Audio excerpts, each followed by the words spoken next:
is all targeted on people right at the bottom who have been resistant to earlier government plans. It seems to a lot of people that although the government might have raised the income of many working families and has cut down a bit on child poverty, you failed when it comes to the people right at the bottom. Well, what we have done is raise many people out of that dire poverty and worklessness that had blighted their lives and their families' lives for generations. And we have got many more into work, and through the minimum wage, through tax credits, we've lifted their incomes higher actually than each year than the rest of the population. But there's this group at the bottom. There is a group at the bottom that no government has previously effectively tackled. And we are now taking the next step.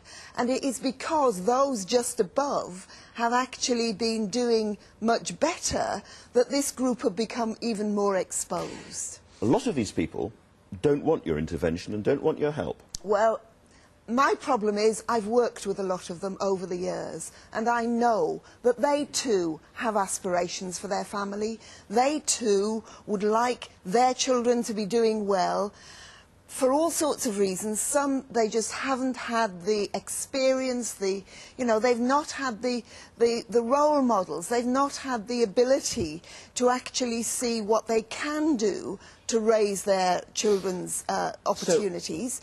Others have had such bad experiences from the state that they really don't want the state anywhere near them.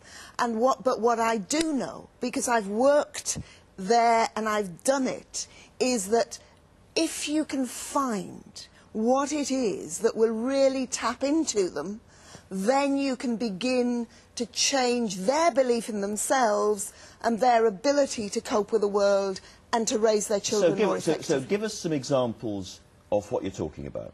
Well, I was just a few weeks ago in Bolton at one of our family intervention centres. And there they are taking in, it's a voluntary organisation, NCH, are working with those families. Some of them they work with on an intensive basis, maybe 20 hours over a week.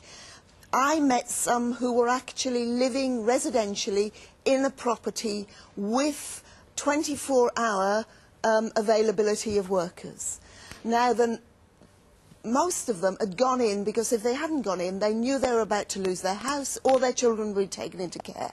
So there's a bit of threat around it. It's quite tough. A bit threat around it, certainly very tough. And no extra money is coming in as well. But what those families were saying to me, one young mother was saying, we would never get anywhere unless people were pushing us.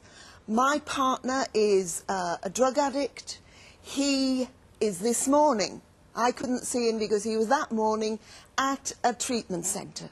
She said if these people hadn't worked with us and weren't actually pushing him, he might not have gone. But she says he knows. If he doesn't do that, he'll lose me. I'm not going to put up with it anymore. And what's more, he would lose his child. So, you've got to find the right motivations, you've got to find the right things, but actually, we know that intervention can work.